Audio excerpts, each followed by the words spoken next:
Adrien Brody. Adrien Brody est un acteur et producteur américain né le 14 avril 1973 à New York. Il reçoit le César et l'Oscar du meilleur acteur à l'âge de 29 ans pour son rôle dans Le pianiste de Roman Polanski en 2003. Biographie. Enfance et formation. Il est le fils d'Elliot Brody, professeur de littérature à la retraite et peintre, et de Sylvia Plaschy, une célèbre photographe, installée aux États-Unis et naturalisée américaine en 1963. Son père est issu d'une famille juive polonaise. Sa mère, née à Budapest, est la fille d'un aristocrate hongrois catholique et d'une mère juive tchèque. Il grandit dans le quartier du Queens à New York.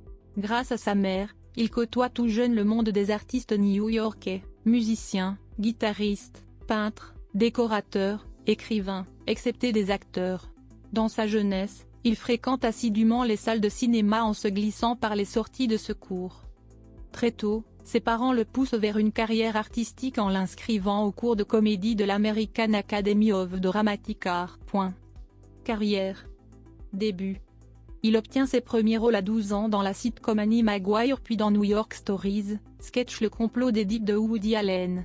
4 ans plus tard, il interprète un délinquant dans King of the Hill de Steven Soderbergh et plusieurs petits rôles dans des séries B hollywoodiennes, Le guerrier d'acier, Une équipe aux anges. Il tourne également plusieurs films indépendants tels que The Last Time He Committed Suicide avec Keanu Reeves. Révélation et consécration.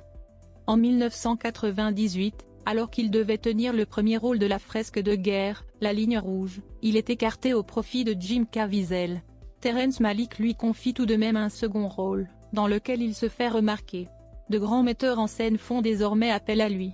Il incarne un musicien punk dans Summer of Sam de Spike Lee, un étudiant juif dans Liberty Heights de Barry Levinson ou encore, un syndicaliste dans Bread and Rose de Ken Loach.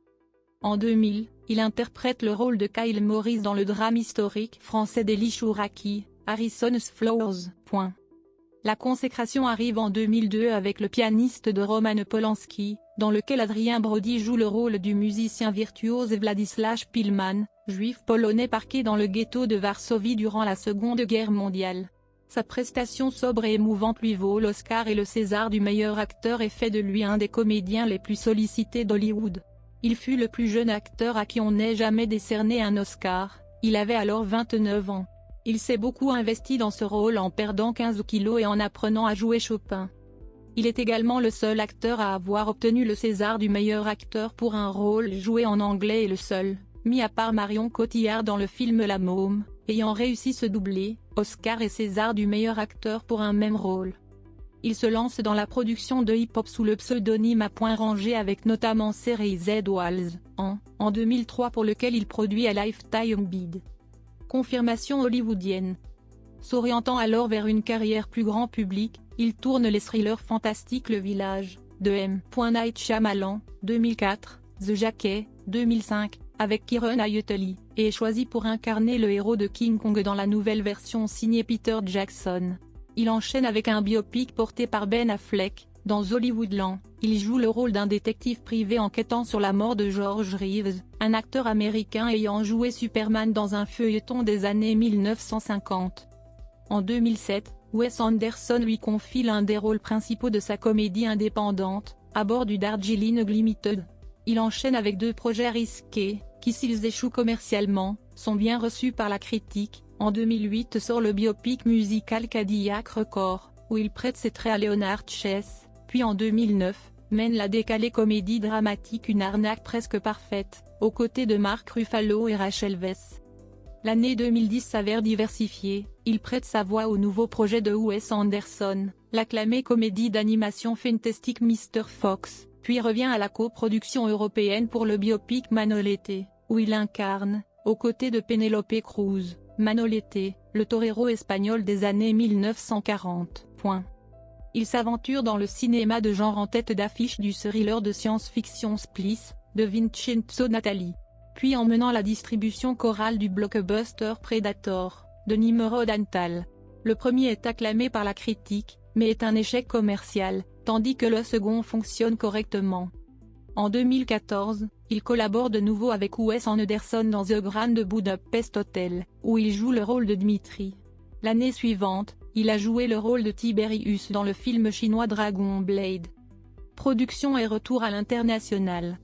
Ses deux autres films de l'année 2010 passent inaperçus, le thriller Giallo, de Dario Argento, pour lequel il fait aussi ses débuts de producteur, ainsi que le drame carcéral The Experiment, écrit et réalisé par Paul Scheuring sont des projets moins exposés commercialement et plus risqués. En 2011, le thriller Erect est un nouvel échec, tout comme le drame social Detachment de Tony Kaye, sur lequel il officie aussi en tant que producteur exécutif. Seule son interprétation de Salvador Dali dans la comédie dramatique Minuit à Paris, écrite et réalisée par Woody Allen, lui permet de se distinguer. En 2012, il continue à s'exporter davantage en jouant un rôle secondaire dans la fresque historique chinoise Back to 1942, Li Juxier, de Feng Xiaogang. En 2013, il revient à Hollywood pour deux projets, mais la comédie satirique Sketch Inappropriate Comedy et le drame choral Puzzle de Paul Haggis sont très mal reçus par la critique, et échouent commercialement. En 2014, il peut compter sur Wes Anderson, qui lui confie un petit rôle dans l'oscarisé The Grand Budapest Hotel. Parallèlement, la mini-série télévisée Houdini, où il interprète le rôle titre, lui permet de décrocher quelques nominations. Mais au cinéma, le polar indépendant Braquage à l'américaine, où il s'entoure des jeunes Hayden Christensen et Jordana Brewster, et qu'il produit, est un autre échec. En 2015, il revient au cinéma chinois pour la fresque Dragon Blade, Tiandian Xiaomeshi, de Daniel Liankong, et mène deux autres films indépendants, le thriller Backtrack et le drame September of Shiraz. Il est enfin à l'affiche du drame historique d'Aventure Emperor, de Lita Maori, où il prêtera ses traits au roi Charles Quint. Vie privée. En 2002, durant la promotion du film Le pianiste à Paris, il rencontre Elsa Pataky, alors compagne de Michael Youn. Elsa Pataky et Adrien Brody se mettront ensemble après la rupture du couple qu'elle formait avec Michael Youn en 2006. Ils se sépareront en 2009.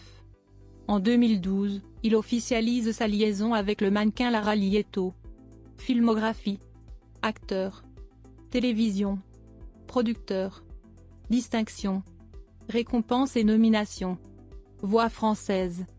En France, Adrienne Antoine est la voix française régulière d'Adrien Brody. Stéphane Ronchevski, Patrick Mancini et Jean-Marco Montaleto l'ont également doublé à 4 reprises pour le premier et à lors de 3 occasions pour les 2 suivants. Notes et références. Liens externes, notes et références.